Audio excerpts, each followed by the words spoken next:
Selamat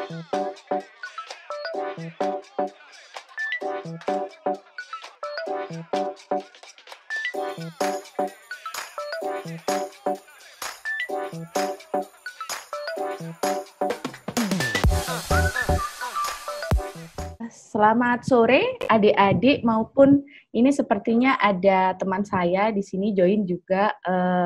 Selamat sore semuanya, selamat datang di Departemen Arsitektur secara virtual ya. Jadi hari ini adalah acara pertama dari kami tentang Alumni Talks. Untuk yang sebelum memulai acara lebih lanjut ya, kita akan mendengarkan sambutan dari Kepala Departemen Arsitektur ITS. Kepada Bu Dewi Septianti, kami persilahkan. Baik, Assalamualaikum warahmatullahi wabarakatuh. Selamat sore semua. Terima kasih sudah berkenan hadir di acara yang diadakan oleh dosen-dosen muda kami dan juga oleh alumni-alumni yang bersedia berbagi begitu ya.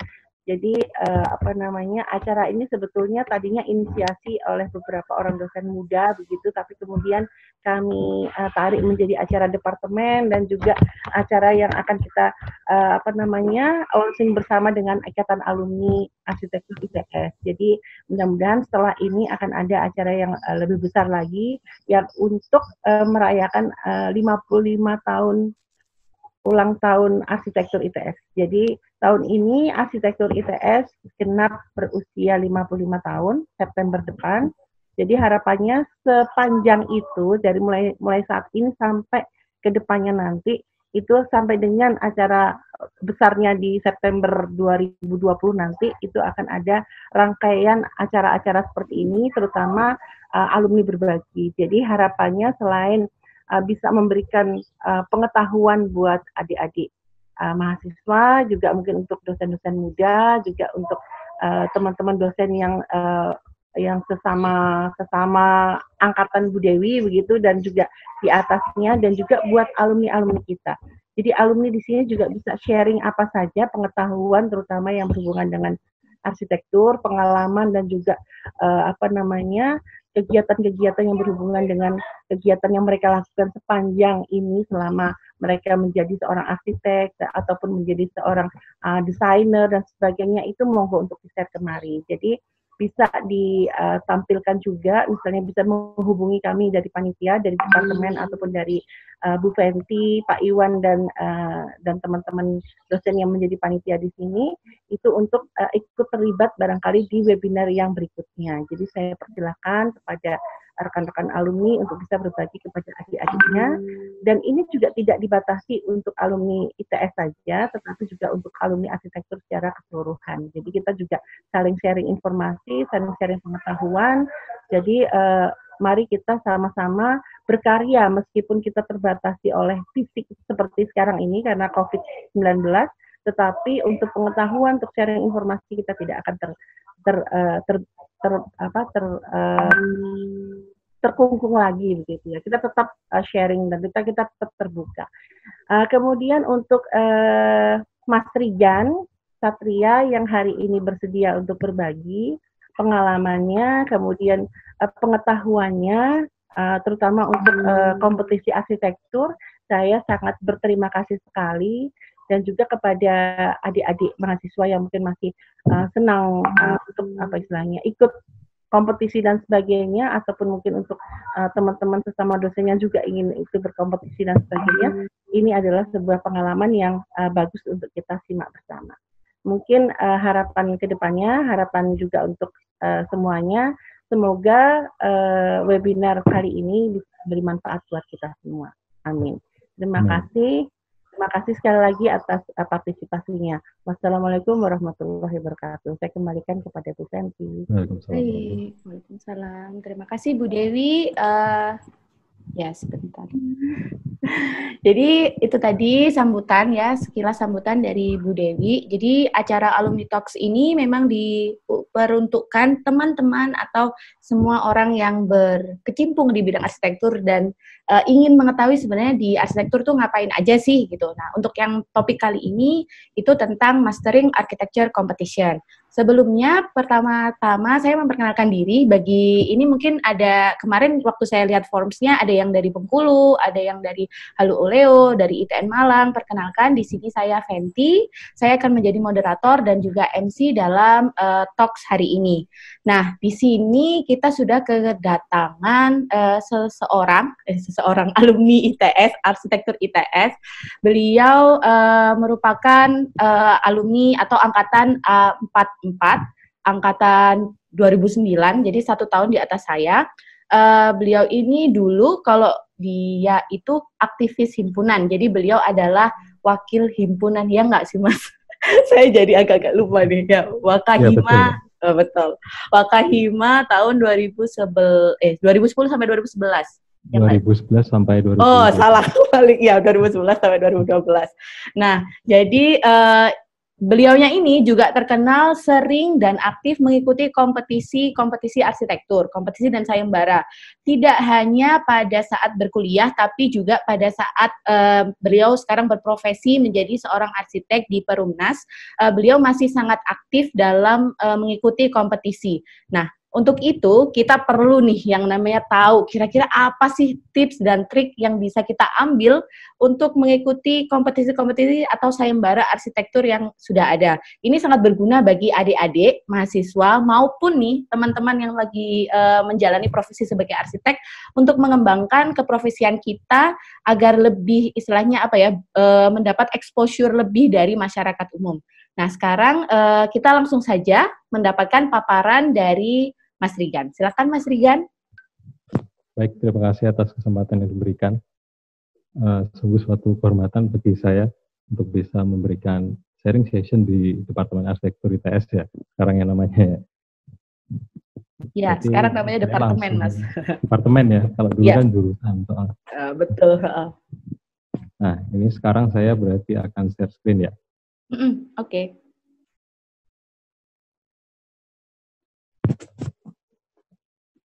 Oke, udah bisa tampil ya, terlihat ya? Iya. Sebelumnya mungkin selamat sore, Assalamualaikum warahmatullahi wabarakatuh. Waalaikumsalam warahmatullahi wabarakatuh. Ya, yang terhormat pada para dosen-dosen arsitektur ITS. Di sini saya hanya sebagai sharing saja ya, pengalaman ya. Jadi bukan saya yang paling tahu, tidak, tapi di sini saya memberikan suatu pengalaman-pengalaman yang sudah pernah saya kerjakan dan yang sudah saya alami, gitu. Oke, selanjutnya.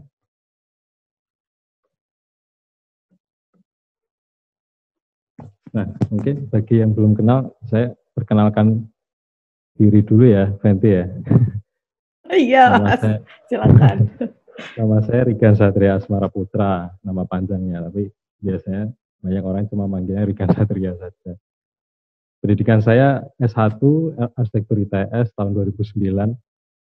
Lalu saya langsung melanjutkan S2 pada tahun 2013 sampai 2015. Alhamdulillah pada saat itu karena mendapat beasiswa fresh graduate dari ITS. Lalu untuk riwayat pekerjaan saya berikutnya, saya sempat selama 1 tahun jadi freelance arsitek dari 2015 sampai 2016. Lalu setelah itu saya masuk di Perumnas pada tahun 2016. Berhubung pada saat itu Perumnas ada lowongan S2, jadi saya apply saat itu. Dan kebetulan saya mendapat experience pertama untuk ditempatkan di pembangunan Wisma Atlet Jakabaring Palembang, Asian Games. Pada saat itu digunakan pada tahun 2018.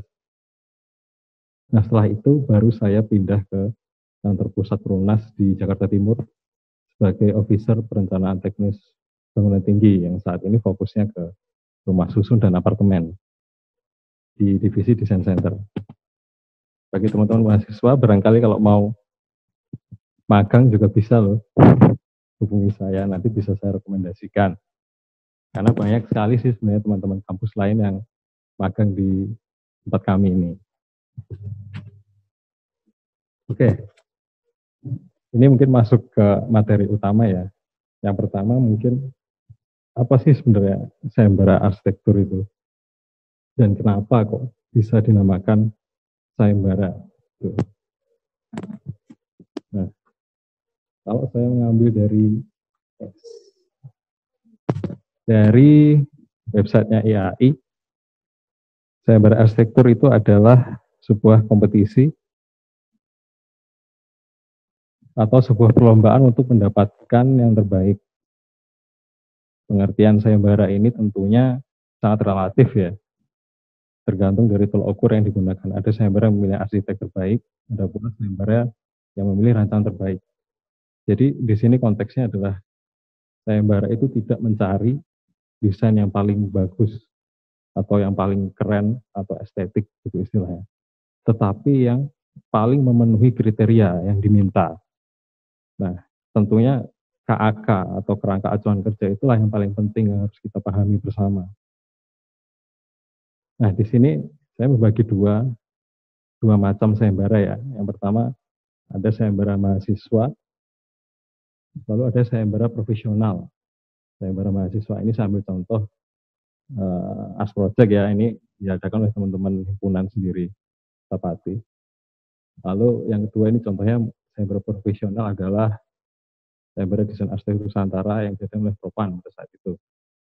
Dan biasanya ini harus punya SKA, ini mengikuti ini. Nah, berikutnya saya akan berikan pengalaman. Sudah berapa banyak sih sebenarnya sayembara yang sudah saya ikuti sampai detik ini gitu. Kira-kira sebanyak inilah. Tapi ini yang terdaftar sih. Ada yang tidak terdaftar juga. Tentunya orang-orang melihat bahwa melihat saya itu sering menang gitu. Padahal tidak juga. Dari sekian banyak sayembara yang sudah pernah saya ikuti ini, yang masuk juara ataupun nominasi itu juga hanya beberapa. Bisa dihitung dengan jari lah istilahnya. Nah, ini menurut saya adalah suatu pengalaman atau experience yang membuat saya bisa terus untuk berlatih. Dengan sayembara ini menurut saya adalah suatu wadah bagi kita untuk bisa berlatih dan terus berlatih. Dan tentunya bagi saya adalah sayembara itu bisa memberikan ide-ide dan gagasan-gagasan yang tidak bisa saya aplikasikan di dunia nyata atau di dunia kerja. Terkadang saya ingin sekali untuk bisa memberikan ide gitu. Nah, dari semua sayembara ini, bagi teman-teman yang ingin melihat panelnya, semua sudah saya upload di Coroflot. Berikut di sebelah kanan, bisa dilihat itu ada link portofolio sayembara saya. Bisa di-download silahkan gratis tanpa ada bayaran apapun. Pengalaman sayembara ini saya bermula dari tahun 2012 sebenarnya. Kenapa tahun 2012 itu? Karena pada saat saya tahun 2011 sampai 2012 saya lebih fokus untuk sibuk di organisasi atau belajar mengenai soft skill ya pada saat itu ya.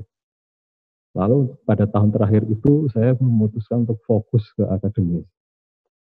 Di akademis itu saya mulai fokus untuk mengerjakan sayembara demi sayembara dan tentunya juga tugas akhir ya. Karena berhubung tahun terakhir itu juga masa-masa paling riskan karena harus mengerjakan TA. Mulai tahun 2012 sampai 2013 sayembara pertama yang berhasil saya menangkan justru adalah di teknik sipil pada saat itu tahun 2013 mengenai desain bendungan. Pengalaman yang sangat unik pada saat itu jurinya juga salah satunya adalah Bapak Ngurah. Mungkin Pak Ngurah juga hadir di sini ya Pak Ngurah ya. Itu udah pertama kali bagi saya menjuarai kompetisi saat itu dan menjadikan itu sebuah motivasi untuk bisa melanjutkan ke sayembara-sayembara berikutnya. Lalu alasan lain kenapa saya mengikuti sayembara juga adalah banyak pertanyaan dari teman-teman saya, terutama dari berbagai kampus ya. Itu arsitektur ITS itu sangat jarang terdengar menurut mereka di berbagai kancah kompetisi. Sejak saat itu saya juga mulai seperti terpantik gitu. Kenapa sih kok tidak ada anak-anak arsitektur ITS ini yang bergiat di dalam kompetisi. Akhirnya saya sendirilah yang ingin memulai kompetisi-kompetisi itu dengan mengikuti secara mandiri maupun berkelompok. Sampai dengan saat ini terakhir saya mengikuti sayembara itu ada juga sampai ke BUMN, karena sekarang saya bersih BUMN juga mengadakan kompetisi juga. Nah, terakhir saya mengikuti BUMN Millennial Innovation Summit yang baru diadakan bulan kemarin. Oke, next. Nah, menurut saya sayembara itu kita bisa bagi menjadi dua kembali. Ada yang namanya sayembara perancangan dan ada yang namanya sayembara gagasan konsep. Di sayembara perancangan ini outputnya jelas, dia berbentuk bangunan dengan suatu fungsi tertentu. Contoh yang saya tampilkan sebelah kiri ini adalah sayembara saya yang ikuti pada tahun 2014, yaitu stasiun MRT Lebak Bulus, dan juga sayembara YAI Rumah Baileo di Masohi atau Maluku. Dengan tipikal sayembara seperti ini, kita harus tetap sesuai dengan koridor atau KAK yang diminta, karena itu merupakan suatu penilaian yang sangat penting. Nah, sedangkan yang kedua ini adalah sayembara gagasan dan konsep. Ini menurut saya juga sangat seru, karena kita bisa memberikan ide-ide out of the box di kompetisi seperti ini.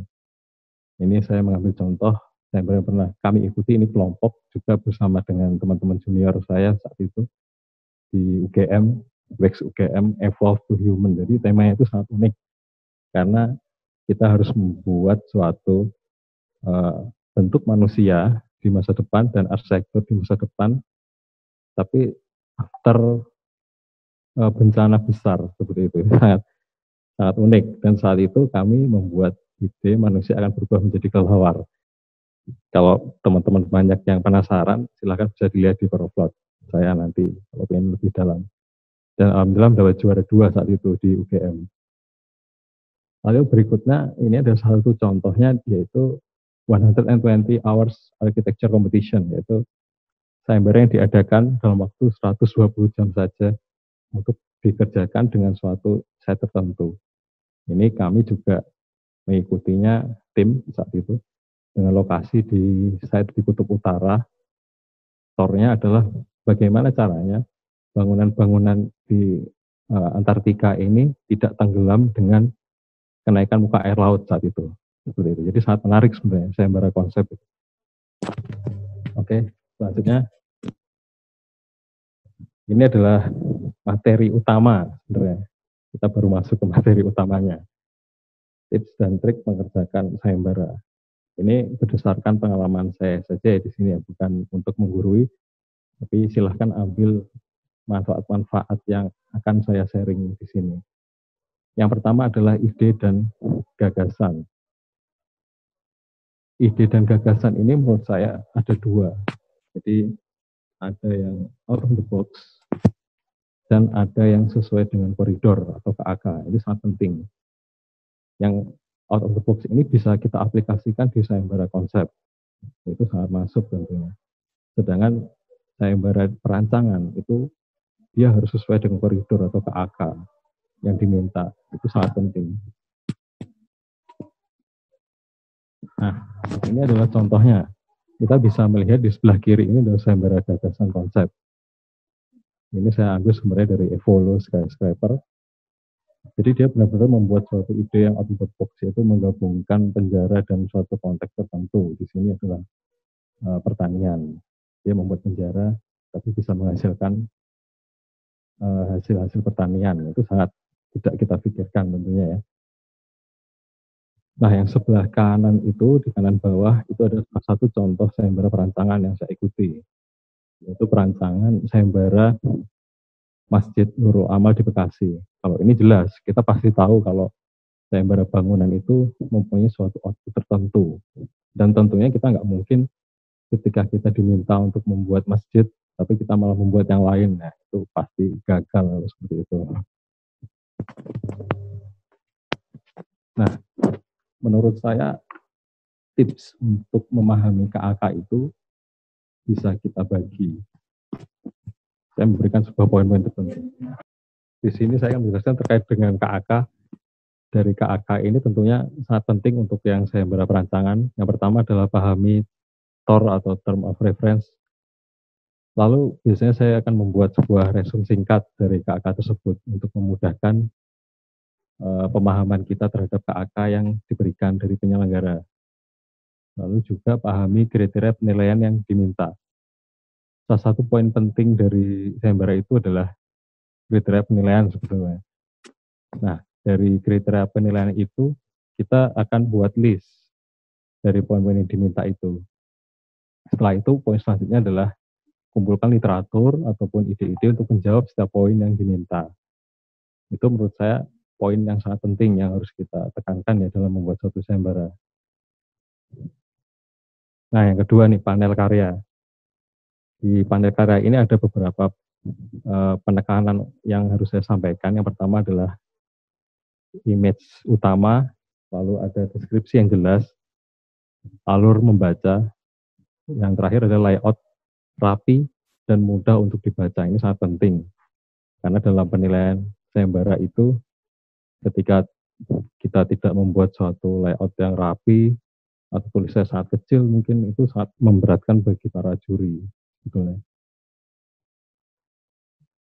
Nah, kalau kita melihat dari dua panel yang saya share di sini, kita bisa bandingkan antara sebelah kiri ataupun sebelah kanan. Pasti kita setuju yang paling menarik itu sebelah kanan. Mungkin ya, ini bagi saya ya. Barangkali ada teman-teman tertentu yang setuju di sebelah kiri. Tapi menurut saya, yang panel sebelah kanan ini bisa memudahkan juri dalam menilai suatu panel sayembara. Karena panel sayembara itu biasanya harus dicetak dalam ukuran A2 atau A1. Dan tentunya dia harus bisa dibaca dengan jelas. Dan panel yang kita desain pun itu kalau bisa memberikan suatu informasi yang singkat saja dengan penjelasan yang jelas, enak, mudah dibaca, dan juga tentunya tetap estetik ya, tetap kita desain. Nah, ini adalah contoh penjurian karya sayembara. Kita bisa lihat di sini karya sayembara itu dijuri dengan cara dicetak, lalu dilebarkan gitu, ditaruh di atas meja, dan tentunya penilaian ini dengan waktu yang sangat singkat. Dengan waktu yang sangat singkat sehingga dia harus jelas. Ketika kita kirim karya itu harus sangat jelas dan tentunya mudah untuk dibaca. Terkadang ini pengalaman saya selama ikut sayembara, panel-panel yang kurang menarik ataupun sangat rumit untuk dibaca, biasanya para juri itu malas untuk menilainya atau biasanya dibaca terakhir. Tetapi yang sangat menarik bagi mereka di pandangan pertama, nah ini menurut saya sangat penting. Di awal ketika melihat pandangan pertama itu, biasanya mereka akan langsung untuk tertarik membacanya. Begitu. Oleh karena itu, panel halaman 1 untuk saya itu sangat penting.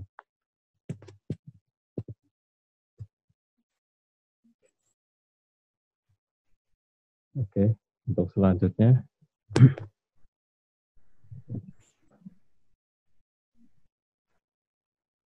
Nah, ini adalah panel sayembara yang sudah pernah saya buat. Contohnya ini halaman 1. Kita bisa melihat ada gambar yang paling dominan pasti. Biasanya saya sebutnya itu killing image. Yang harus biasanya kita besarkan sih untuk memperlihatkan bahwa ini loh sebenarnya karya yang kita sampaikan.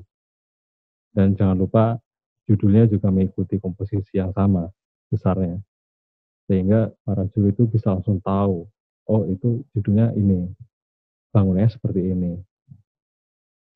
Lalu biasanya ada penjelasan ringkas setelah judul, biasanya kita beri suatu deskripsi yang ringkas mengenai keseluruhan dari karya yang akan kita sampaikan. Dari layout ini pun sebenarnya kita harus memperhatikan urutan membaca ya. Contohnya seperti di panel sayembara yang saya ikuti di Mitra 10, di panel sebelah kanan, kita bisa melihat orang itu pasti akan melihat dari sebelah kiri terlebih dahulu. Pasti secara alamiah ya, karena ini adalah gambar paling besar. Lalu setelah dari judul pasti akan turun ke bawah untuk membaca deskripsi, lalu ke side plan, ide konsep, baru setelah itu dia pasti ke kanan. Nah, konsep-konsep pun bisa kita buat sesuatu yang menarik, tidak harus berupa tulisan semua ya. Bisa berupa grafis atau diagram-diagram konsep. Lalu setelah itu tentunya kita harus menampilkan suatu rendering yang sangat menarik. Kalau berbicara masalah rendering, tentunya teman-teman mahasiswa sekarang udah pada canggih-canggih ya. Karena zaman saya dulu, Lumion udah paling bagus, tapi sekarang udah banyak sekali mesin-mesin render yang bagus, ada Enscape dan sebagainya. Menurut saya itu sangat memudahkan teman-teman mahasiswa sekarang. Nah, berikutnya adalah visual yang menarik. Seperti yang saya sampaikan sebelumnya, ketika kita membuat panel di halaman depan, rendering itu sangat penting. Selain rendering, saya menyarankan juga untuk menggunakan touch-up Photoshop biasanya, agar bisa mempercantik gambar yang sudah kita buat. Ini saya ambil contohnya di Evolus Skyscraper, sepertinya ini sekitar tahun 2010, ini contoh yang agak lumayan jadul juga nih, karena zaman saat itu saya pakai juga untuk di mahasiswa. Ketika kita melihat panel ini, orang pasti langsung tertuju ke arah sebelah kanan, dan dia pasti akan melihat bangunan itu dulu sebelum dia membaca di sebelah kiri. Nah, tentunya dengan kita memberikan image yang paling dominan seperti ini, orang sudah pasti merasa tertarik lebih dahulu.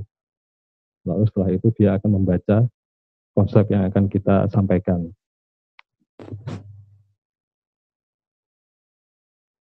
Ini beberapa panel sayembara karya saya juga yang sudah pernah saya sampaikan. Ada yang paling atas di sayembara MRT, sayembara IAI Lebak Bulus, Jakarta. Lalu yang bawah ada sayembara perancangan Masjid Terapung di Pariaman. Nah, tentunya kita pasti selalu menampilkan gambar-gambar rendering yang menarik bagi para juri, agar mereka itu bisa langsung memahami apa gambar yang kita sampaikan dan apa yang maksud kita, yang ingin kita tampilkan. Seperti itu. Tentunya kalau selama kita menggunakan SketchUp mentah juga sebenarnya sah-sah saja ya. Yang penting asal kita bisa menampilkannya secara bagus dan jelas. Itu yang terpenting. Tapi kalau selamanya memang teman-teman bisa menghasilkan rendering yang bagus, kenapa tidak? Lebih baik menggunakan rendering yang bagus sekalian.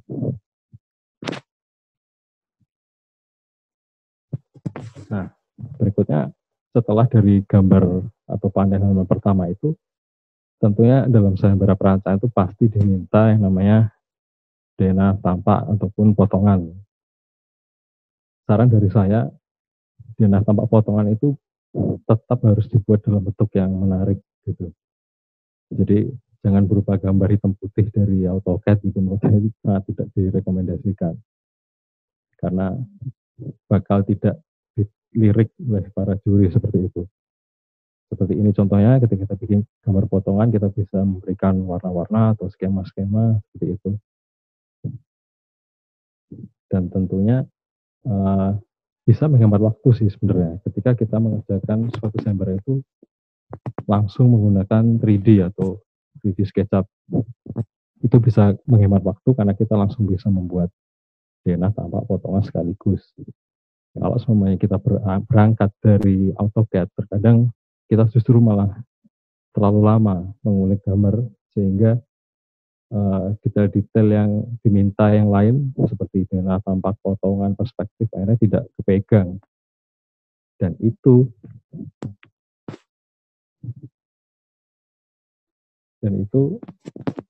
bisa mengganggu timeline pengiriman karya sayembara kita. Begitu.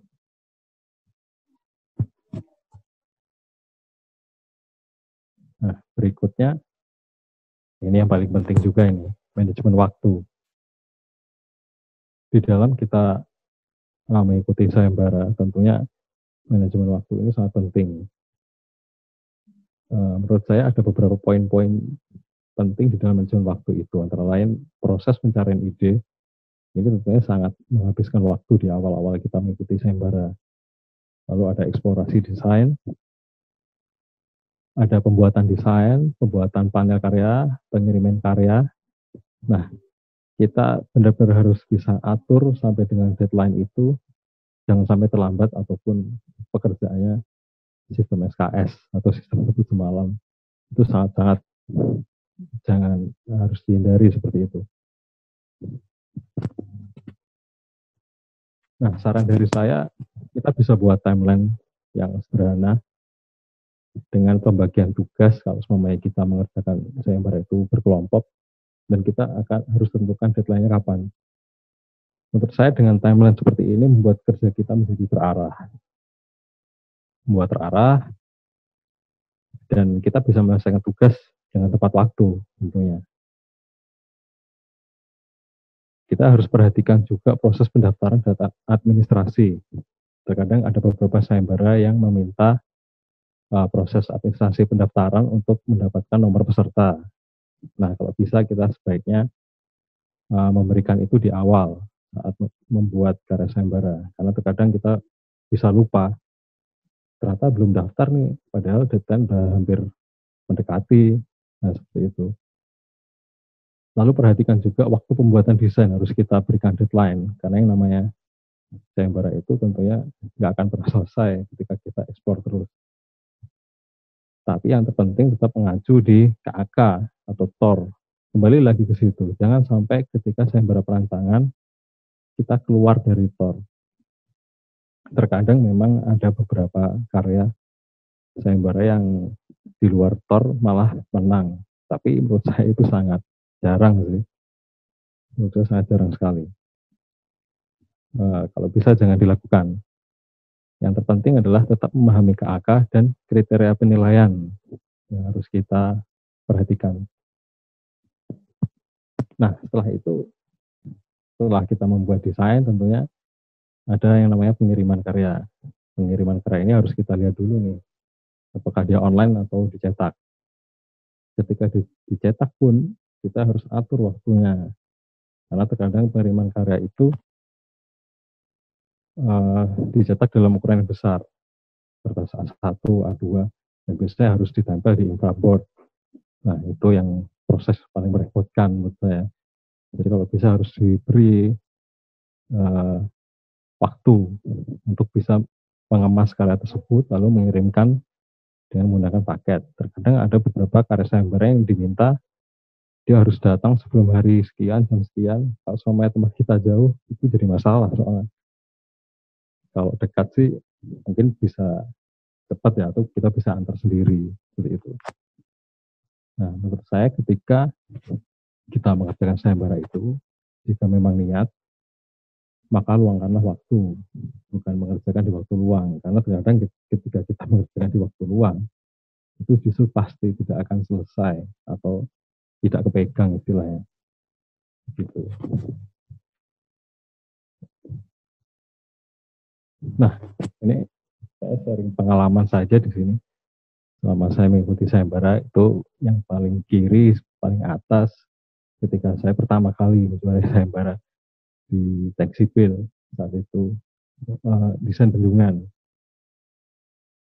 Lalu yang tengah di paling atas pada saat saya juara 2 di WEX UGM. Dan yang paling bawah ini adalah yang paling terbaru. Pada saat itu Perumnas mengadakan lomba untuk karyawan dan umum sih sebenarnya. Dan ternyata yang menang justru malah dari karyawan Perumnas itu sendiri, yaitu saya. Tapi jujur di sini tidak ada yang namanya KKN dan sebagainya, sehingga dan ditentukan oleh juri-juri profesional tentunya. Di AIDA Competition ini banyak juri profesional, contohnya seperti Bu Daliana maupun Pak Yoris Bastian. Nah, manfaat bersayembara itu juga salah satunya seperti ini. Ketika kita memenangkan kompetisi, kita bisa berkenalan dengan para juri, kita bisa punya kontak mereka, ngobrol, sharing bersama mereka. Kalau selama kita tidak pernah mengikuti sayembara ataupun tidak pernah berkontak, maka tidak mungkin kan kita bisa kenal dengan mereka. Ya, ini salah satu contohnya. Dengan bersayembara kita bisa mendapatkan semua itu. Selain menang pun dapat hadiah. Nah, menurut saya hadiah itu adalah bonus sih. Jangan berpikir bahwa setiap sayembara yang harus kita ikuti harus menang, ya. Bukan seperti itu sih pada prinsipnya. Karena dari sayembara, berbagai sayembara yang saya ikuti pun banyak yang tidak masuk nominasi maupun juara. Itu adalah hal yang sangat biasa dan harus kita tetap tidak boleh berpatah semangat dan harus kita tetap asa. Nah, setelah itu manfaat bersayembara juga saya dapatkan di foto sebelah kanan. Pada waktu itu sayembara Rumah Bayi Leo di Maluku. Manfaatnya adalah saat itu saya sebagai seorang mahasiswa yang bahkan tidak pernah jalan ya karena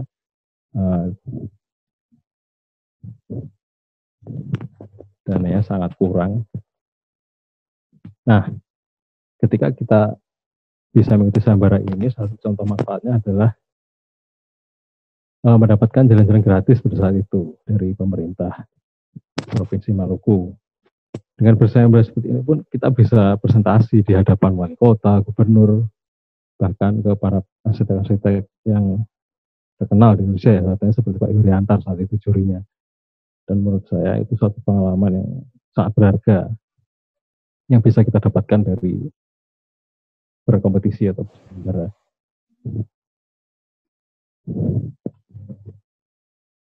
Lalu berikutnya next, man. Oke. Nah, banyak sih pertanyaan dari teman-teman. Apa sih manfaat berkompetisi di dunia kerja seperti itu? Menurut saya tidak ada hal yang sia-sia sih. Ketika kita menekuni sesuatu pasti akan ada manfaatnya di bidang lain. Nah, itu saya rasakan sendiri karena di Perumnas juga berada di divisi perencanaan di desain center, di mana dia memiliki job desk untuk membuat vision design yang tentunya membutuhkan konsep-konsep yang sangat cepat dan pembuatan riset atau kajian inovasi. Itu menurut saya sangat bermanfaat sih. Jadi mungkin banyak bertanya, emang ada manfaatnya di dunia kerja? Menurut saya iya. Seperti itu. Itu tadi adalah tips-tips menurut saya ya. Jadi sayembara bukan masalah menang dan kalah. Yang terpenting adalah proses belajar dan dampak proses tersebut dalam kita berkarya. Berikutnya, pengalaman berlatih berpikir kreatif dan menghadapi tantangan ini yang bisa kita manfaatkan terus tentunya. Menang dan hadiah adalah bonus. Gitu. Teruslah belajar dan sukses selalu. Terima kasih, Nanti. Oke, terima kasih Mas Rigan. Tadi udah ini ya, penjelasannya sudah cukup lengkap. Saya stop dulu ya Mas, ini share screen-nya.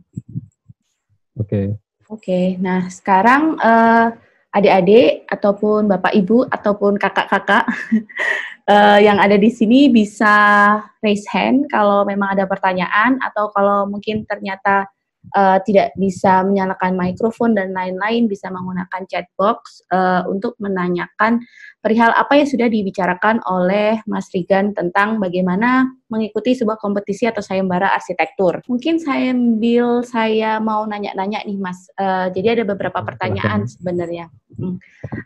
Ini sebenarnya saya sepakat sama Mas Rigan banget gitu, bahwa kompetisi itu merupakan salah satu ajang untuk kita itu meningkatkan kemampuan kita ya di bidang desain, terutama apalagi beberapa kompetisi ataupun sayembara itu meminta kita berpikir out of the box. Nah, kadang ada sebuah sayembara yang saya temui nih, sayembaranya tuh ya sayembara yang normatif. Apa sih maksudnya, nggak meminta kita buat thinking out of the box, tapi kalau saya pikir berarti kan kita harus memberikan sesuatu yang ini ya, apa istilahnya spesial gitu, biar kelihatan lebih dari yang lain. Nah, kira-kira dari Mas Rigan sendiri gitu, proporsi out of the box sama KAK-nya itu ada nggak sih? Maksudnya biar kita itu juga nggak terlalu apa ya, terlalu bebas atau terlalu ngawur gitu, tapi tetap sesuai KAK, tapi mempunyai tetap apa istilahnya sesuatu yang menarik gitu buat juri. Betul. Kalau semuanya seperti itu kan berarti jenisnya adalah sayembara perancangan ya, kalau sesuai dengan seperti saya klasifikasikan. Iya, iya. Nah, kalau sayembara perancangan itu tentunya tetap kembali ke KAK sih, kan. Jadi KAK itu adalah suatu poin terpenting dari pihak penyelenggara. Tentunya kalau kita sebagai arsitek pasti owner lah yang harus kita penuhi keinginannya seperti itu. Nah, kalau poin-poin itu tentunya harus proporsional juga sih, kan. Artinya tidak harus berapa persen, tapi kita bisa asumsikan kalau sayembara perancangan itu tidaknya 80% sih sesuai KAK, 20%-nya bisa kita berikan inovasi-inovasi tapi tetap masuk akal ya tentunya, bukan sesuatu yang sangat khayal itu yang bisa menjadi kekasan hasil karya kita biar bisa berbeda dengan yang lain. Karena kalau sayembara perancangan yang jelas bangunan itu biasanya memang pasti banyak yang berpikir seperti itu hasilnya gitu. Tentu kita harus tetap berpikir kreatif sih dengan tambahan ide yang out of the box tapi tetap sesuai koridor seperti itu kan. Oke. Nah, terus berhubungan dengan out of the box ini, Mas. Kira-kira kayak ide-ide gitu biasanya Mas Rigan dapat dari mana sih? Misal kayak kita kayak kemarin tuh ada sayembara Perumnas ya kalau nggak salah tahun 2017 ya Mas, yang itu. Nah itu ketika kita dapat kayak gitu kan sebenarnya tema dan KAK-nya itu sebenarnya ya lumrah lah, normatif lah ya, maksudnya seperti perancangan pada umumnya. Nah kira-kira Mas Rigan tuh biasanya dapat ide buat menambahkan sesuatu atau nilai yang lebih dari karya Mas Rigan tuh dari mana? Apakah dari, kalau adik-adik nih Mas ya, adik-adik arsitektur sekarang ini concernnya itu di Departemen Arsitektur itu issue based. Jadi mereka akan menggali tentang isu-isu yang ada pada sebuah site yang ditentukan, kemudian menjadi drive dari rancangan mereka menggunakan framework yang ditentukan. Nah, kira-kira kalau Mas Rigan sendiri itu apa sih yang bisa menjadi nilai tambah pada sayembara atau kompetisi perancangan? Bisa diulangi tadi kan? Sorry kepanjangan ya jadinya. Mohon maaf. Ya. Jadi kayak istilahnya kalau kita mau ikut kompetisi nih yang normatif perancangan gitu ya, yang sudah jelas gitu KAK-nya. Mas Rigan tuh cari ide dari mana ya yang bisa untuk menambahkan pencarian idenya itu? Metode pencarian ide ya? Betul, ya. Kalau metode pencarian ide sih yang saya sering gunakan memang preseden sih, dan yang paling umum ya. Dengan kita mengumpulkan beberapa preseden-preseden itu, tentunya kita akan melakukan review atau analisa dari preseden yang kita buat, seperti itu. Nah, tentunya kan pasti presiden itu ada positif dan negatifnya atau kelebihan kekurangan ya.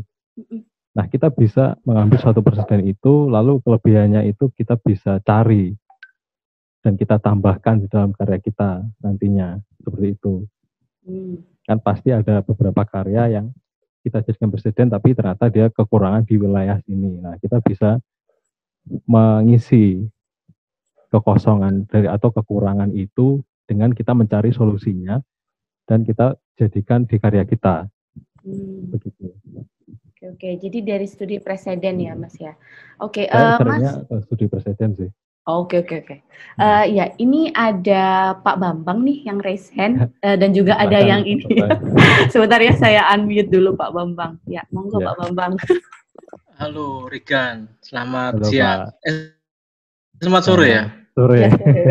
Masih ingat Pak Bambang mestinya ya? Oh ya, tentulah Pak. Ya, saya pernah dulu ngobrol dengan Rigan tentang pekerjaan juga dan sebagainya. Jadi ada hal-hal yang mungkin bisa kita sharing di sini. Terima kasih sudah hadir dalam Alumni Talk. Ya ini mudah-mudahan tidak hanya angkatan-angkatan yang muda ya, tapi juga angkatan-angkatan yang di tengah-tengah, 30-an, mudah-mudahan juga ada ya, mudah-mudahan di sini. Dan juga angkatan-angkatan, tadi kita sudah share di beberapa alumni juga, mudah-mudahan juga ada. Nah, saya mau sharing ini pertama pengalaman sebagai peserta dan dua pengalaman sebagai juri gitu. sebagai peserta yang paling penting saya sepakat dengan Regan bahwa originalitas itu penting juga ya. Jadi juri itu melihat originalitas tuh. Kalau kita melihat 100 sayembara, tentunya mata ini kan juga apa ya? Ya, banyak sangat bisa melihat bahwa ini nggak original, ini bisa original, ini jadi langsung gitu. Nah, originalitas itu harus dipunyai oleh setiap yang mengikuti sayembara. Nah, dengan itu kita jadi apa ya? Jadi itu kekuatan kita di sana gitu. Nah, mudah-mudahan apa yang disajikan Regan tadi merupakan sesuatu yang murni dari idenya sendiri gitu ya. Meskipun ide itu bisa juga ide yang absurd atau ide yang out of the box, tapi idenya sendiri gitu. Dan ini juri bisa melihat ya. Saya pernah melihat suatu karya bagus banget, tapi saya bilang ini nggak original, ini saya bilang gitu. Jadi sebagai juri kita juga bisa melihat dengan cepat bahwa itu tidak original gitu. Nah, kalau mata juri yang lain yang sudah berpengalaman, saya kira itu sangat jeli sekali, dan saya kira saya sepakat Rigan tadi memberikan satu gambar yang eye catching begitu ya Rigan ya, yang eye catching tapi yang betul-betul menarik perhatian kita gitu. Nah, dari beberapa pengalaman sebagai juri, kita juga harus memperhatikan bahwa kalau kita punya misalkan juri, misalkan di sayembara itu diikuti oleh ratusan peserta ya, maka juri akan istilahnya itu ya, mungkin juga di ARCH ya, di mana kita pernah di Mbak Fenty itu namanya kita itu tugas akhir ya. Ya KTA Pak. KTA. Ya, untuk TA ya. Itu kan kita dari 100 jadi 20 jadi 10 jadi 5 gitu ya. Jadi bagaimana cara menarik perhatian supaya kita menjadi 10 besar, bagaimana kita jadi 5 besar dan sebagainya. Itu mudah-mudahan bisa belajar banyak dari Rigan ya. Dan saya yakin sekali bahwa ikut itu tidak menang juga nggak apa-apa. Itu saya juga percaya sekali. Kebetulan saya juga pernah ikut beberapa gitu. Ada juga yang nyangkut gitulah ya kira ya. Jadi semakin kita berlatih untuk mengikuti, semakin kita lebih yakin bahwa ini sudah kira-kira pendapat juri. Apalagi kalau sudah jadi 5 besar pasti diundangkan oleh presentasi, dan di situ ketahuan sekali juri ini seperti apa, juri itu seperti apa, dan ini saya kira sangat menguntungkan sekali bagi mahasiswa yang ikut sayembara. Jadi ikutlah tanpa ragu-ragu menang atau tidak, pokoknya itu suatu pengalaman yang luar biasa, dan saya membuktikan sendiri itu Mbak Fenty. Saya kira itu aja. Terima kasih Mas Rigan, Mbak Fenty. Terima kasih Pak. Terima kasih. Ya, tadi kita dapat bonus ya, insight dari juri gitu. Saya juga nggak menyangka bahwa nanti ada bonus dari juri. Mungkin nanti juri-juri lain seperti Pak Ngurah juga bisa menambahkan bagaimana insight seorang juri dalam melihat panel sayembara atau kompetisi. Kemudian ini ada pertanyaan, kan? Iya, ada. Iya, ada pertanyaan. Ini ada 2, sebenarnya yang satu private, ternyata nyasar ke private. Dari Yolanda Intan Pritandilangi. Ini saya nggak tahu.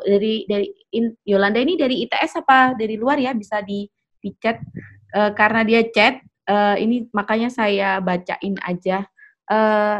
Permisi, saya ingin bertanya berkaitan juri sayembara. Wah, ini bisa jadi Pak Bambang yang menjawab. Apakah kakak pernah tetap mengikuti sayembara yang dimana nggak mengenal sama sekali selera dari juri, atau memilih sayembara yang dimana kakak sudah mengenal selera jurinya? Oh, ini masalah seleranya, Mas. Jadi sebaiknya gimana menurut pengalaman kakak? Berarti ini hubungannya mungkin apakah Mas Rigan mengenal ini ya juri yang sayembara itu atau enggak gitu? Kayak gitu, Mas. Tentu sebagian besar tidak, kan. Karena saya mengikuti sayembara itu tidak berdasarkan kenal atau tidaknya juri, ataupun saya tidak tahu seleranya dia seperti apa. Tetapi biasanya kalau juri-jurinya itu arsitek terkenal ya, contohnya seperti Pak Yori Antar gitu, saya mencari-cari hasil karyanya beliau dulu. Biasanya dia seperti apa sih, untuk mencari gambaran aja. Karena terkadang dengan seperti itu kita bisa tahu, oh biasanya berarti juri seperti ini selera seperti ini. Itu asumsi saya sendiri aja sih sebetulnya, berdasarkan saya melihat dari karya-karya beliau. Begitu menurut saya. Berarti tidak harus kenal juri sih. Itu maksud saya juga. Mungkin dari Pak Bambang mau menambahkan, Pak? Bentar, saya nyalakan. Sudah nyala belum, Pak, mic-nya? Pertanyaannya apa kira-kira, Mbak? Yang tadi Pak masalah selera juri gitu. Mungkin dia mungkin adik Yolanda ini karena dari luar ITS nih mau menanyakan gini, karena kadang-kadang kita nggak kenal sama jurinya, terus stylenya kita nggak tahu gitu, Pak. Nggak perlu kenal sama jurinya menurut saya.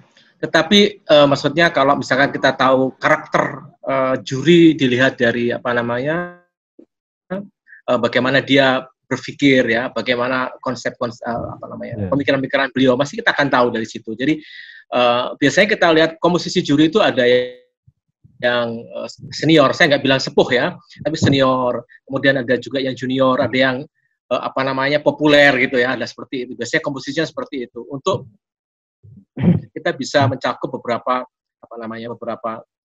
pandangan dari berbagai macam pakar gitu ya. Jadi saya beberapa kali menjuri, ini saya selalu bertemu dengan teman-teman yang misalkan nih sekarang ya Pak profesor yang dari UI itu Pak Yandi, yang Profesor Yandi bukan? Gunawan. Bukan, Pak Gunawan ya. Pak Gunawan itu sebagai seperti itu. Kemudian ada saya yang tengah-tengah, ada lagi yang lebih junior dari saya. Jadi kita bisa bisa merangkum segala sesuatu. Jadi jangan intinya pasti ada komposisi yang seperti itu ya. Tidak semuanya yang experience, well experience itu pakai ada sesuatu yang campuran lah seperti itu ya. Dan pasti di bidangnya gitu. Kalau misalkan ini tentang kawasan gitu ya, pasti dia masuk berdesain tuh. Jadi saya kira juri-juri juga memiliki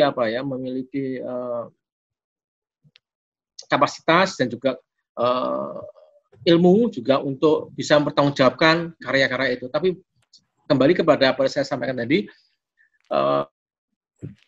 saya kira originalitas menjadi satu yang penting sekali dari suatu karya sayembara. Disitulah kita bisa bisa memperoleh ide-ide inovatif dari situ. Ya, Mbak Feti gitu kira-kira.